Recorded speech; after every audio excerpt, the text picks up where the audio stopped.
Just give me a 1 minute.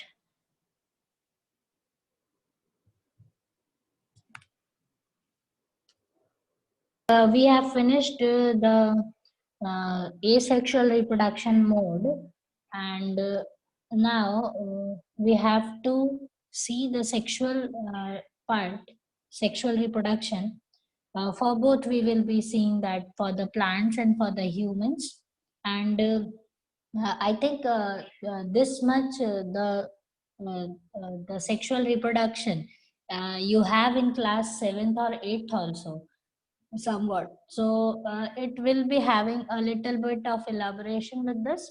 So let's begin with the plants. So let's see that sexual reproduction in plants. Okay, first of all, and uh, uh, I think you must be aware of the parts of the plant. I will just revise them, and because it was already there in, I think, in your syllabus when we're in your junior classes.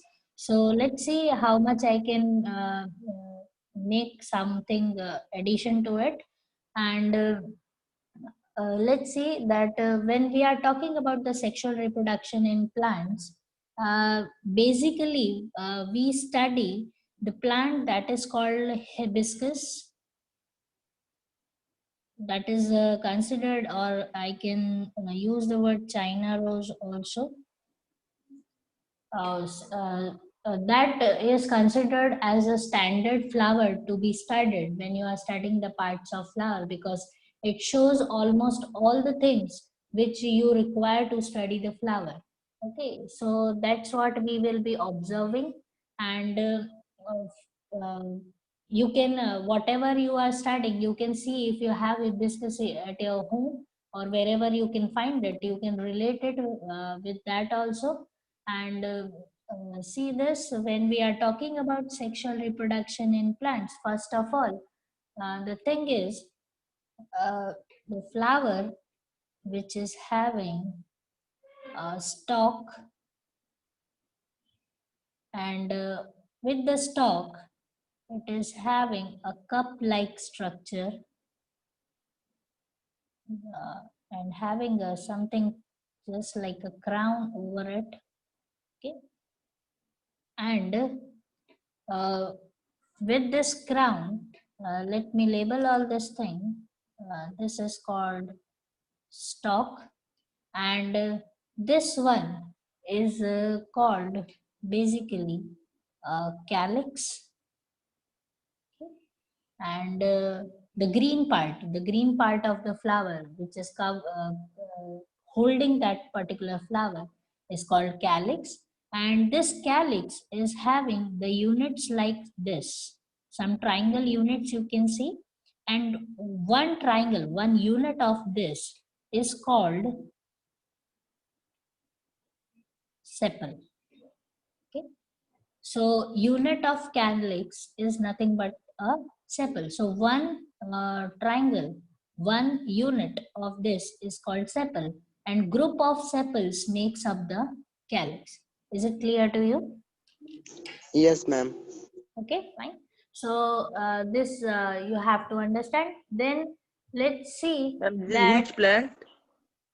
we are considering this one, hibiscus, and hibiscus or China rose, anything you can say. Okay, ma'am. Okay, ma'am. Yes. Right? You can relate this plant very easily because you are studying the structure. That's why. Okay, and if possible, in meantime, if I get this flower, I will show you the dissection also, because I think in some one class I have did it. I already done that this thing. So if possible, I will show it to you in next whenever the time permits. So see this. This is calyx. Then you have a very colorful, the brightest part of the flower, and with the big structure like this, and they are also covering the whole whorl, the whole diameter of the particular flower. and this is called the whole. It will be having like this also, from on this side also, like this whole ring will be there, and this is called corolla. Okay, and this whole ring will be named as corolla, and one unit of it, one particular structure of it is called petal. Okay, so group of petals will make the corolla. Okay, so stalk will bear calyx, and calyx will be holding the corolla. That can be seen very easily in the flowers, and corolla is the brightest, the most colorful part of the flower. Now within this, with if you see hibiscus, within this calyx and corolla and all that, if you go inside the flower, then you will find the reproductive structures. So these things, these all these parts of the flower are the vegetative part. These are the vegetative structures. Okay, so they do not take part in the reproduction directly, but they do help in the reproduction, because due to all these things, uh, pollination can be facilitated. They can attract the insects, they can attract bees, they can attract many of the pollen grains. So they indirectly helps in the sexual reproduction, that we can consider. So that is considered as a vegetative structure, because it is directly not the part of reproduction. But the the one which is helping in the reproduction, which is the organs of the reproduction, if you can say, then we will have both male and female in the hibiscus. If I use this sign, I think you must be aware of this, for male, and another one for Yes, ma'am. female. I will use two different things. Fine. So let's see for male, if we proceed to for study the structure of the male reproductive part of the plant, then it is called stamen. Okay, that is a male reproductive part of the plant, and it is having a very simple structure, having basically the only two things in it, something like this you can say.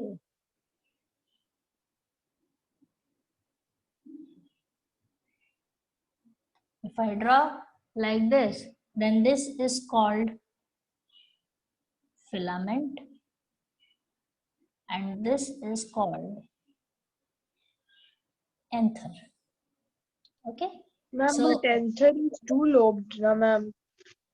then fine, for you people, you can draw, it can be drawn like this also. Okay, two loop. Fine.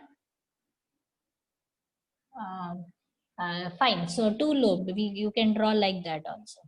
So this is called anther, and below that anther you have a filament, and this whole structure can be considered as a stamen, and that can be very much clearly visible if you just open the flower, that is called china rose or hibiscus. If you remove the petals, and if you just open the calyx, in that you can see that it is clearly at the center, and this anther, this particular anther, consists of pollen grains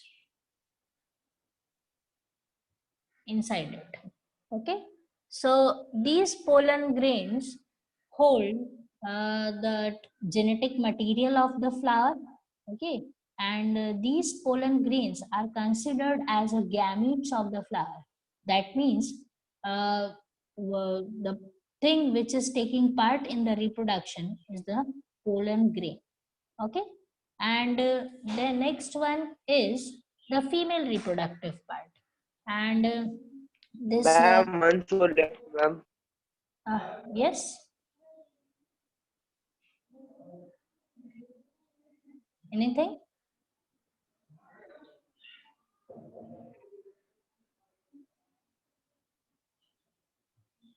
Shall I proceed? Yes, ma'am. Okay. Ma'am, no, wait, ma'am.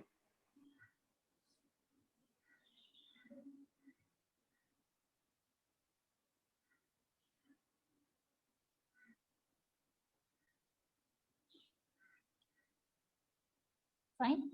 So go for this. Then for the female reproductive part, and female reproductive part is named as pistil. Okay. So the male one is stamen, the female one is pistil. Now see that it is having uh, a structure like this. Okay, and here this is called stigma, while this is called style, and this is called ovary. Got it? And this ovary consists of a ovule. Okay, fine. So this is a female reproductive organ for the flower, while that one is the male one. You can name a pistil as a gynoecium also. You can say it a gynoecium, and you can give the name to this as a androecium. In some books, you may have these terms also, androecium or gynoecium, apart from stamen or pistil. That may be there. Okay, so you have to don't get this confused with this, because gynoecium, gynecologist, if you say the doctors for female wherever the gyne comes, it is related to female. So you can don't get confused with these two words, which one is male or female. Okay. So for stamen, you can use the word endometrium. For pistil, you can use the word gynoecium also. And these are the parts of these particular structures. Not much detailed thing is given in your books, that is in your NCRT. But the thing is, how this reproduction is occurring, that we have to just see when we are talking about sexual reproduction. Then see this, that whenever the flower is fully matured and the sexual parts of these flowers are ready for the sexual reproduction, then what happens that this particular gynoecium is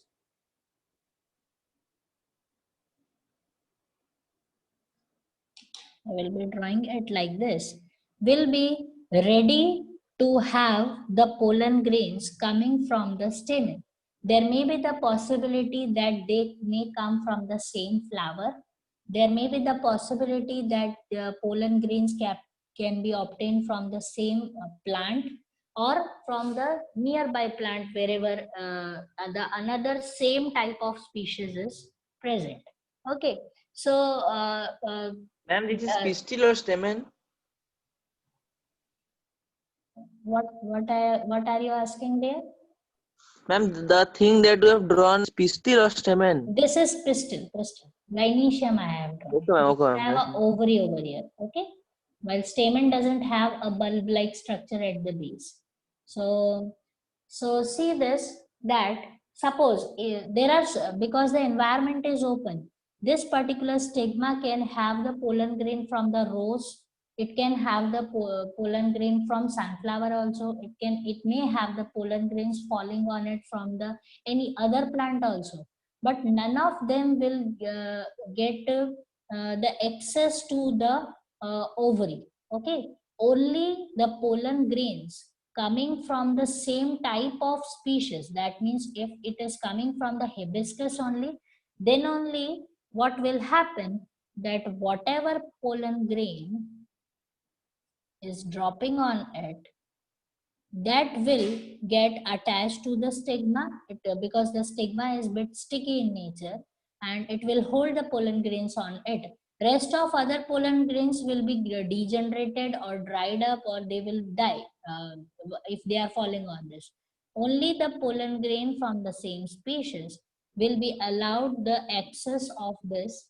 And what happens once the pollen is ready, that it is being identified by the this pistil of the flower, then this pollen will degenerate this particular layer, and from this uh, structure it will develop a tube which will enter the pistil part of the flower. This tube like structure will enter.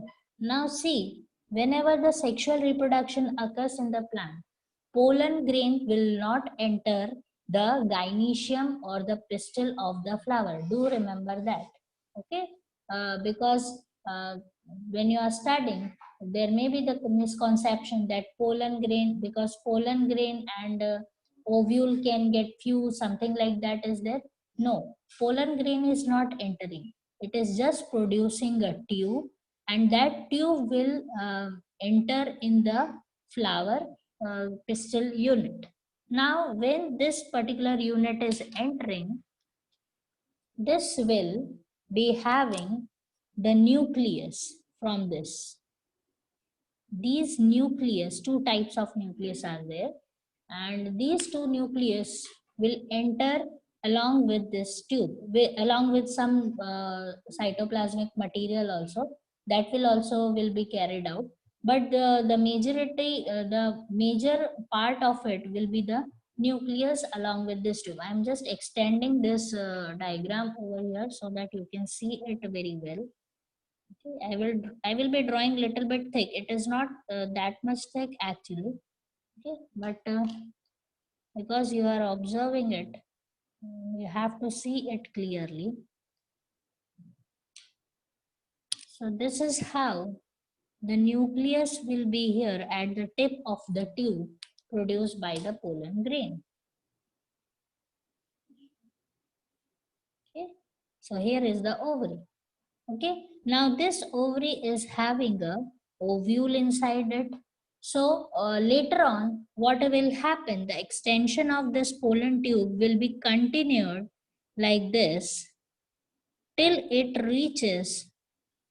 It will not just come directly and just infuse the ovule. It will not happen. It will just come like this. It will take a round in the ovary, and then from the bottom part of the ovule, from the lower side, it will just fuse the ovule from at this point. And later on, what will happen with this ovule? If I draw it like this, if this is a ovule, this ovule is having a nucleus inside it. Okay, and when this particular tube is fusing it, it will also release a nucleus from it. This nucleus will just degenerate this ovule wall, and then it will enter inside the ovule. Ma'am, these are the pollen grains. No, these are the nucleus. That's what I said, that pollen grain doesn't enters the pistil unit. Pollen grain remain outside. Only the nucleus will be entering inside the gynecium unit. Once it is entering, then what will happen? These nucleus, once they are inside, then they will get fused with the female reproductive female ovule nucleus. This is how they will get fused. What will happen to the another one, that you don't have to study. Just see that one of the nucleus will be getting fused with the ovule nucleus, and later on, once this is fused, now this ovule is ready with both of them, male part of the flower and female part of the flower. Both the DNA material is available over here, and now this ovule will turn itself into a mature zygote, and then zygote will be developing for the further development of the flower will occur. Is it clear to you?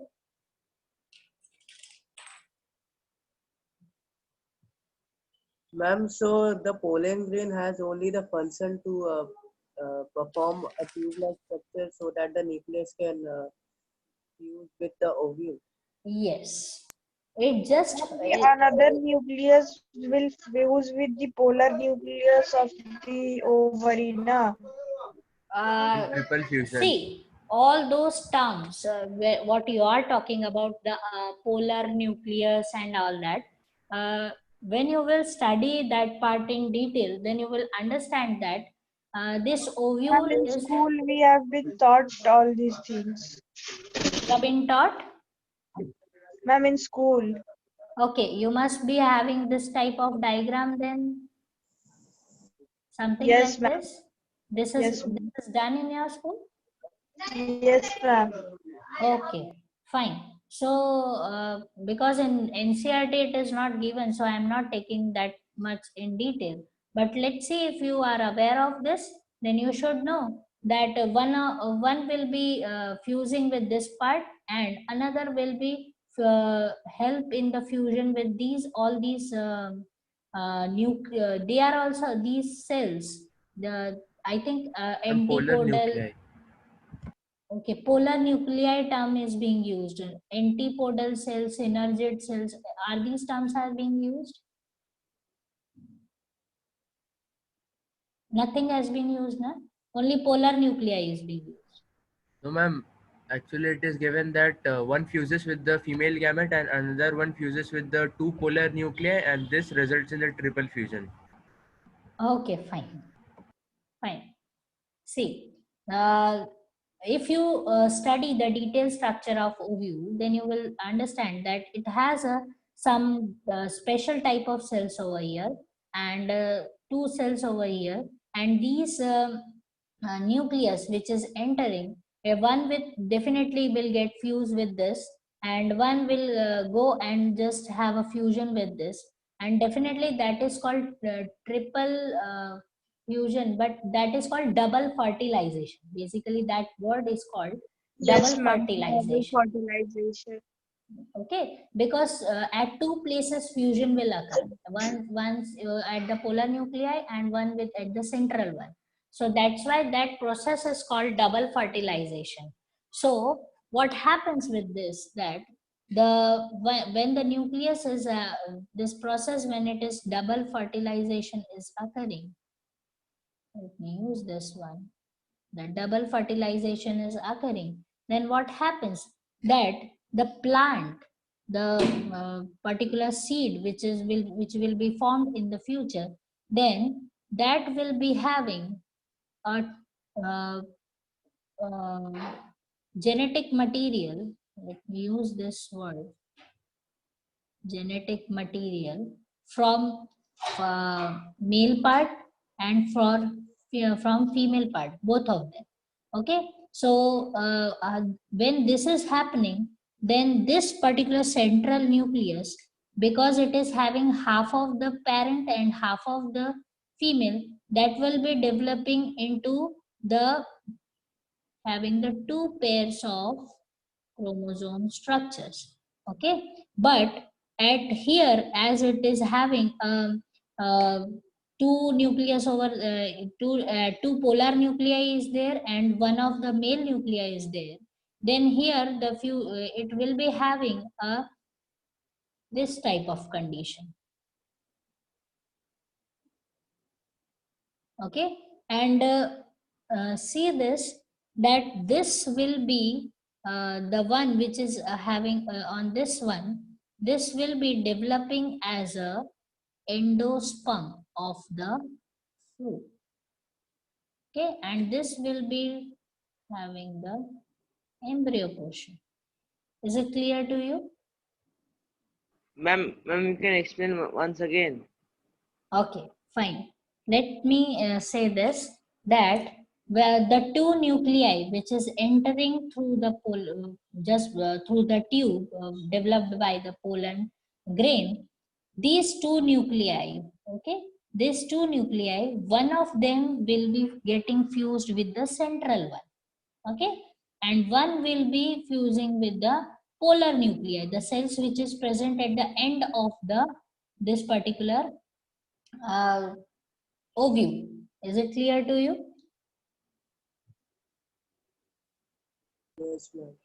Okay, when one of them will get fused with the polar nuclei and one will be getting fused with the central nuclei, that process is called double fertilization, because at two places the fertilization is occurring. Fertilization means fusion of male and female gamete. Is it clear to you?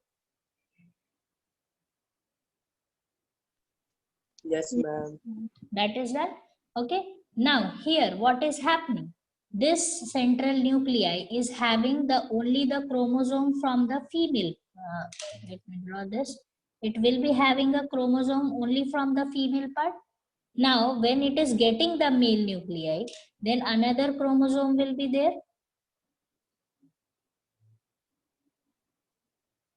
Is it clear to you?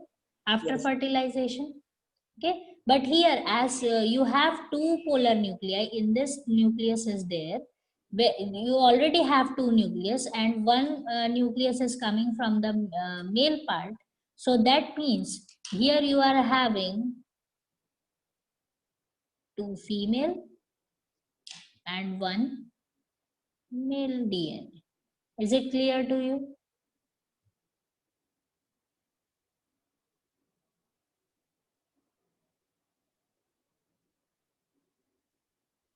Understood? Yes, ma'am. Okay, fine. So when this is happening, uh, because we are talking about the fusion of genetic material, what you are obtaining is the fusion of genetic material, how it is receiving from the male part. Now this particular, the central nuclei, the central one will be developing into the zygote, and further it will be proceeding for the embryo. After fertilization this will happen. Are you clear with this? Yes, ma'am. Okay. Then after this, then what will happen, that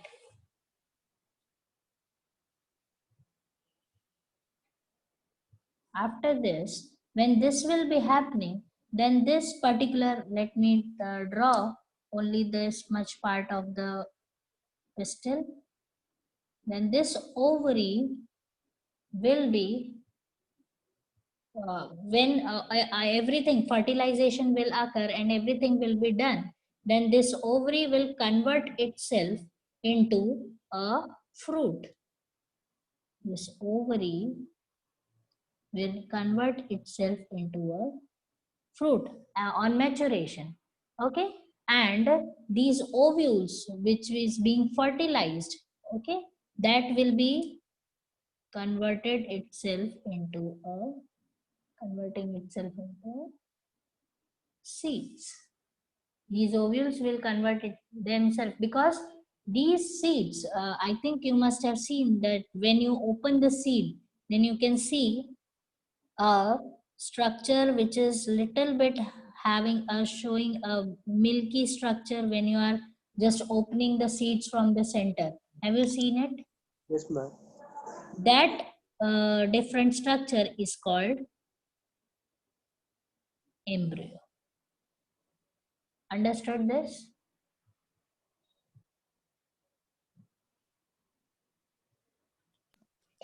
Yes, ma'am. Ma'am, what Fine. is that impermeable membrane which covers the seed is called? Seed coat. Okay, ma'am. Okay, the one the layer which is covering, that is protecting the seed when you are just opening the seed, and you can see a very thin film of the thin layer can be either you can detach it sometimes or it can just get peeled off. That is called seed coat. Is it clear to you?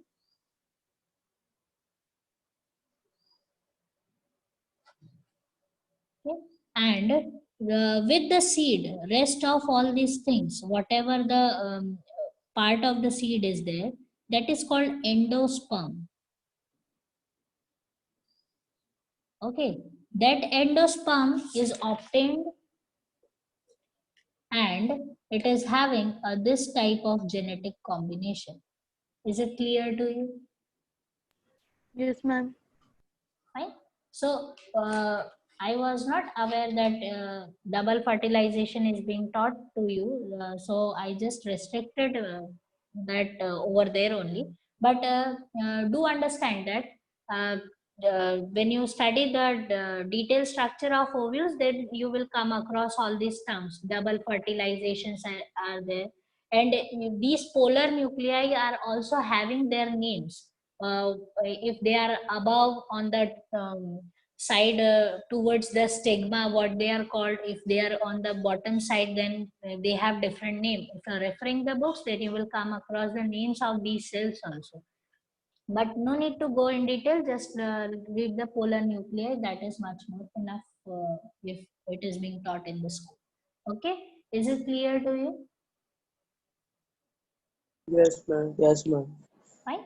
So the once everything fertilization occurs from male and female get fused and the fertilization is done, and all the division and everything is completed. That means after fusion the zygote will be developed, and that zygote will get matured into an embryo just like this. And this embryo will develop a definite type of structure which will be ready further for the development. This embryo, if I take it out, it will be ready for the development of shoot and root part. That means the one which is developing root is called radicle, and above one is the developing that is shoot is I think you must be aware of this epicotyle or something like that. Okay. No, but no need to be worried about these terms and all that. But the root and shoot system will be developing from this particular embryo. Okay. And the one which is present nearby it is called endosperm. This endosperm provides the nourishment to this embryo.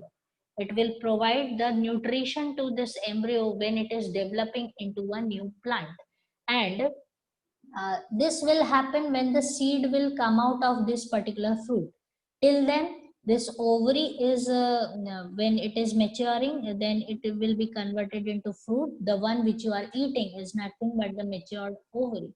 Okay, and inside it, it has a seeds, and there may be the possibility that number of seeds may vary. Some fruits are having only one seed, some are having multiple seeds also.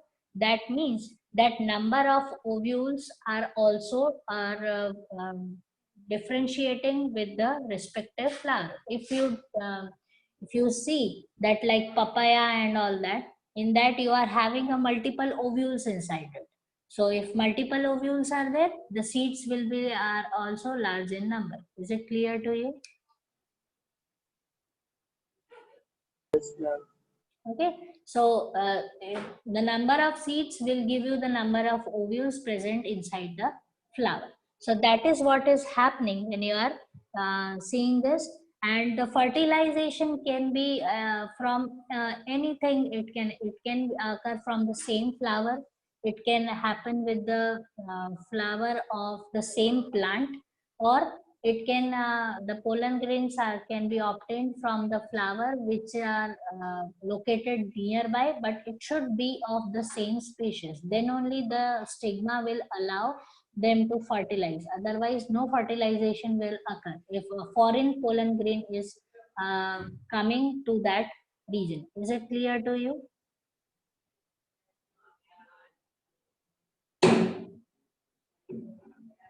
Understood? Yes, ma'am. Fine. So that is what about the sexual reproduction in plants. And just if anything is missing according to your school syllabus or something like that, you can just tell me. I can proceed with it also.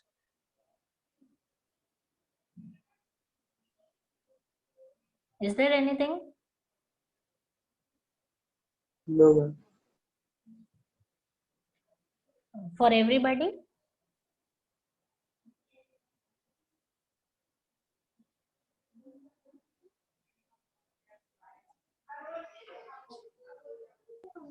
Ma'am, in school we have been taught that how the process of fertilization in flowering plants takes place.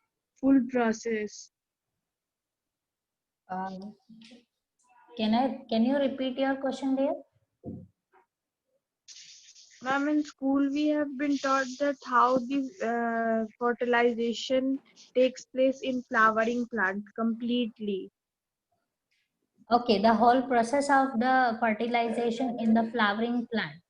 Yes, ma'am. Okay, fine. So, if you want that in that much detail, we can take that also. Shall we?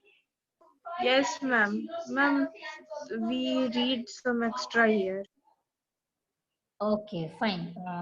So we will go with that also. If you need that flowering plant detail, that flowering plant, how the fertilization is occurring, that also can be done. See, apart from NCRT, okay. So see this. If you can wait, shall I do with this human reproduction first of all? Okay, ma'am. Ma'am, explain in short, ma'am, that flowering plant. Okay, right now, Okay, ma'am. Yes, ma'am. fine. So, see how it is happening actually. If we talk about, first of all, you must be knowing that self fertilization and cross fertilization, Yes, ma'am. that you are aware of. Yes, ma'am. Fine. Okay. So, let me proceed with the diagrams in it.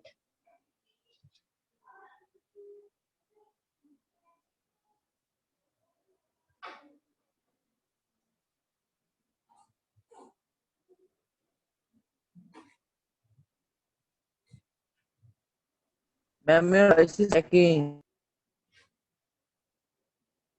I can get you. What you are saying, better?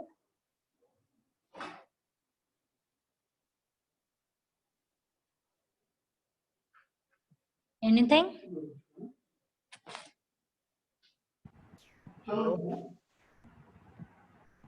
Ma'am, pollination or only mean the self-fertilization?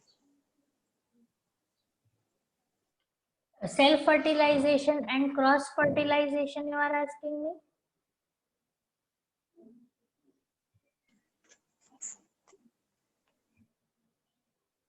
I am not getting your questions, dear. Please repeat it. Ma'am, self-fertilization only means self-pollination. Self pollination. Oh, that is the it's when pollination. That see, pollination is a different. Fertilization is something. The process of fertilization is different. Beta. The one which is happening inside the flower is something a different process. And when you are talking about the pollination, when you are talking about the exchange of pollen grains and all that, that is a different thing because it is occurring outside the flower. Is it clear to you? Yes. Okay. That means, let me just tell you this, that if pollen grains from anther to stigma, this is what is happening with the pollination. That is, pollen grains are reaching to the stigma of the flower.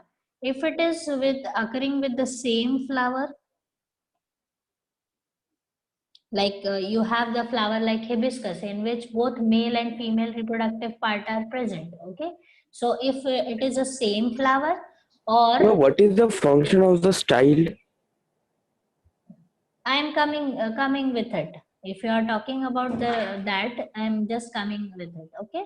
So see this, when this is happening, exchange of pollen grain from anther to stigma, it is occurring in the same flower, or there may be the possibility that another flower of same plant, okay. Then if this is happening, then this is called self pollination. Is it clear to you now? Yes, ma'am. That okay, Fine. You have a flower over here. You have a flower over here. If pollen grains are exchanging in the same flower, then it is a self pollination. And if it is happening from this to this, then it is a self pollination.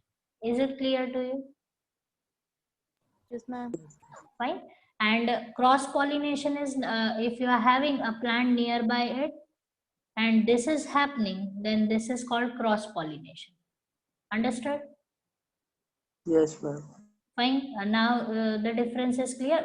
Pollination is the process which is occurring outside the flower. So it is not when you are talking about fertilization, that means fusion of gametes. That is a different process. So let's see what will be happening. I will be explaining it to you. See this. It's next time I will try to bring the flower for you and I will show you everything practically also. Okay, I will try to do that.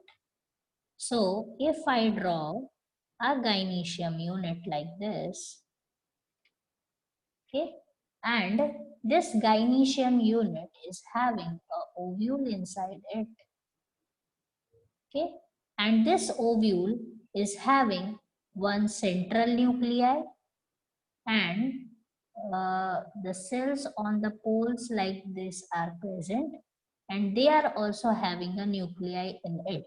Is it clear to you? Yes, ma'am. Yes. Yes, ma'am, it is clear. Clear? The girl, she's saying something.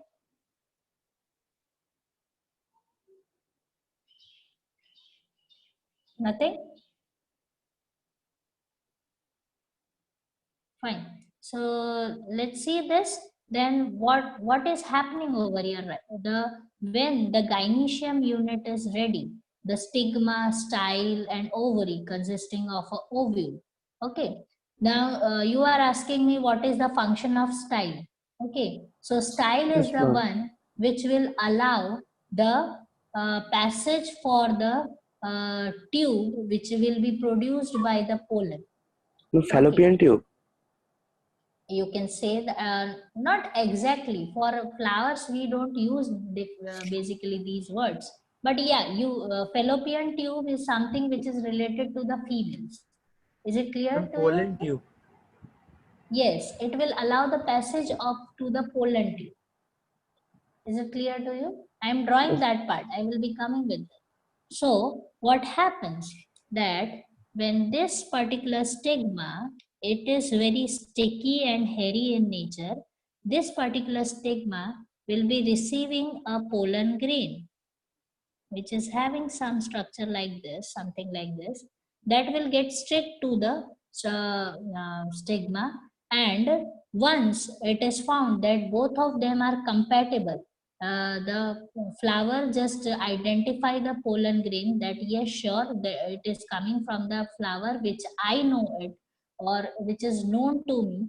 Then what will happen that this pollen will degenerate the tissues over here. It will digest some of the tissue from this, and then it will pierce a it will pierce it by attaching like this and pierce it with the production of a tube inside it. Okay? This is how it will be done. Is it clear to you? Yes, ma'am. Okay, because pollens are having a very tough coat around them, and these pollens will be have protecting the nucleus inside them, and that nucleus will be coming out once the pollen tube is formed. So these male nucleus will enter inside this.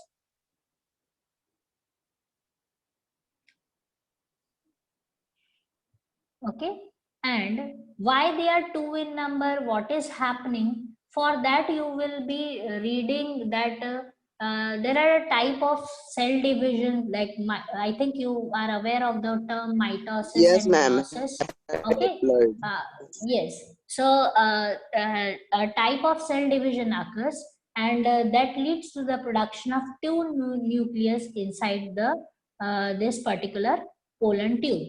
Now these nucleus will be released inside this particular flower. That means through the style.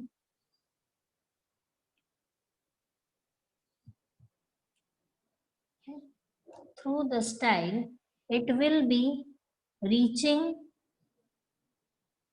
towards the ovule, and that is because the it is not growing suddenly, it is not coming down suddenly. Slowly and steadily it will be developing, and these nucleus will be at the tip of this tube, wherever it is there, wherever the tip is there. Suppose tip is here, then nucleus will be here.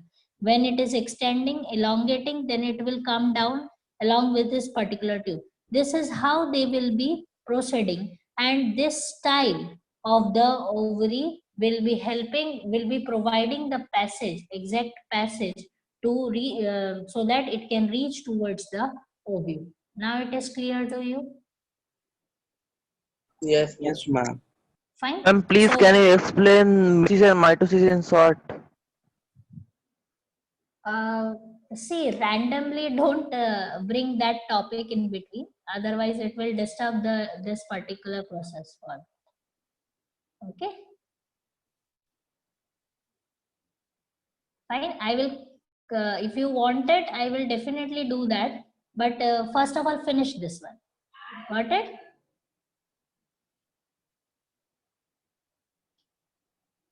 Is it fine?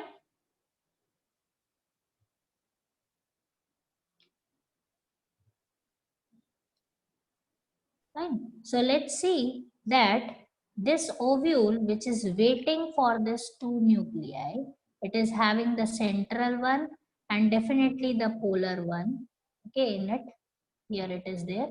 And this tube will be proceeding over here, and it will take a turn like this. It will not pierce it from the top. Okay, because it doesn't have an entry point. This ovule doesn't have the entry point over here. It is having a special type of tissue which will be allowing this pollen tube to enter from this side only. Okay, so this is how this tube will be proceeding further, and along with this tube the nucleus will be also coming down with it, and then they will just find this point and they will get connected to this region. Once they are connected, then this part will be degenerated, and these two nuclei, the one which is coming from the male one, will getting access to enter this particular. Yes, your school is there, I know. Just wait for 2 minutes. Okay. Once they will come up here, and then they will enter from this side, and these two nuclei, what will happen, that one of them will get a few fusion access with this one central nuclei, and then you can have a polar, the one you are having the Ma'am, you move the polar. copy up little bit up. You can't see. Yeah, yeah. Once this fusion will there, then it has a polar nuclei in which this another nucleus of male will get there, and here it will get fused. And because they are fusing at two places, this process is called double fertilization. Now it is clear to you? Yes, ma'am. Now it's clear. Right? Okay, fine. You have an exam today. Somebody has given the text to me. Everybody is having exams. Yes, ma'am. And we are having from 14. Fine. So those who are having exam, they can leave there.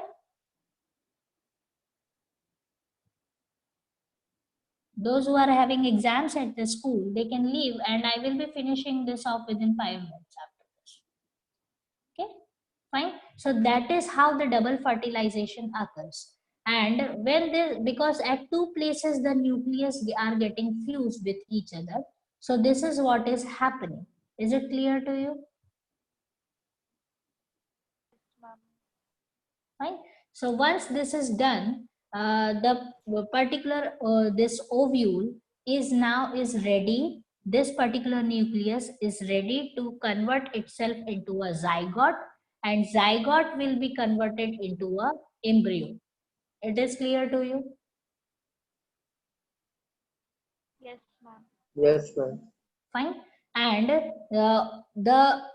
apart from the central nuclei, whatever is present here, that particular region is provides the nourishment to this embryo. It will provide the nutrition to this embryo.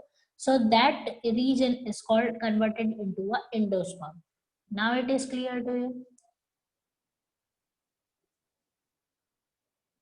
Yes, ma'am. Fine. So this particular ovule will convert itself into a seed in future. Okay, once the embryo is zygote, after zygote, some cell divisions will occur, and after cell division, it will be converting itself into an embryo. And after formation of embryo, this ovule will be converting itself into a seed, and the embryo will be protected inside, and that whatever is present here, that will be a endosperm, and that endosperm will provide the nourishment to that particular embryo. Is it clear to you? Yes, ma'am. Yes, Okay. ma'am. And this ovary, after everything is being done, then the rest of other things, the style and stigma will get either degenerated, it will stay apart and fall apart, or sometimes it may just develop some very dead structure like that will be developed on this, and this will be converted into a fruit, and the vegetative portion of the flower, that is calyx and all that, they will also get degenerated, or they will be removed from that region. Is it clear to you? Yes, ma'am. Fine. So that is how the fertilization occurs in the plants. Sexual reproduction.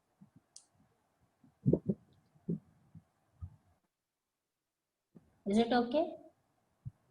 Yes. Okay. Yes, Fine. ma'am. As your schools has been started, you can go there on Saturday. 2 o'clock will be okay for you all. Yes, ma'am. No, ma'am. Okay, Ma'am, ma'am. Yes, ma'am. 2:30. Okay, ma'am. Yes, ma'am. Fine. Okay, fine. I will be setting around 2 to 2:30. Will it be okay? No, ma'am. Okay, ma'am. Okay, ma'am. Yes, Okay, ma'am. fine. Yes, ma'am. Yes, ma'am. At 2:30. Yes, ma'am. Yes, Okay. ma'am. Fine. So you can leave and join the school. Thank you, ma'am.